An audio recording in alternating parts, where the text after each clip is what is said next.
Hyper active শিশুরা কেন অতিরিক্ত অ্যাক্টিভিটি করে? কারণ তার ব্রেইনটা সবসময় হাইপার থাকে, স্টিমিউলেটিং থাকে, ওভার স্টিমিউলেটিং। এই জন্য সে এই ধরনের অ্যাক্টিভিটিগুলি করে, পারপাসলেস মুভমেন্টগুলো করে। তো আমরা যদি তার ব্রেইনকে অন্য কোনো অ্যাক্টিভিটিতে জয়েন করাতে পারি বা এঙ্গেজ করাতে পারি, তাহলে কিন্তু তার এই পারপাসলেস মুভমেন্টগুলো কমে আসবে।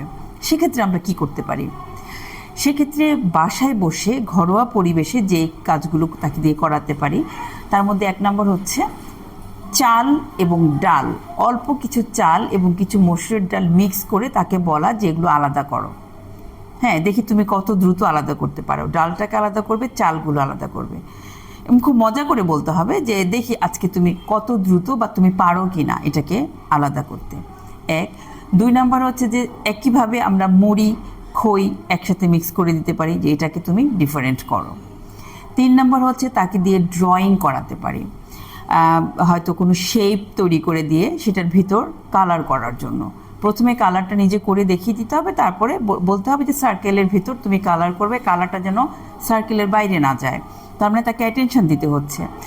এরপর ট্রায়াঙ্গেল বা রেক্টেঙ্গেল এই ধরনের কিছু শেপ তৈরি করে তার ভিতরে ডাবল আরেকটা শেপ তৈরি করে দিতে পারি। একটা বড় ট্রায়াঙ্গেল, ভিতরে একটা ছোট ট্রায়াঙ্গেল, মাঝে যে জায়গাটুকু হলো এটার ভিতরে সে আরেকটা ট্রায়াঙ্গেল আঁকবে, যেন দুই পাশের ট্রায়াঙ্গেলের মধ্যে তার পেন্সিলটা টাচ না করে। এটাও কিন্তু খুব মনোযোগের একটা কাজ, খুব অ্যাটেনশনের একটা কাজ। এই কাজগুলো যখন তাকে দিব, তার হাইপার অ্যাক্টিভিটিটাও কমে আসবে এবং তার অ্যাটেনশন লেভেলটাও, যাদের পুয়ার অ্যাটেনশন বা ল্যাক অফ অ্যাটেনশন, সেটাও কিন্তু বৃদ্ধি পাবে।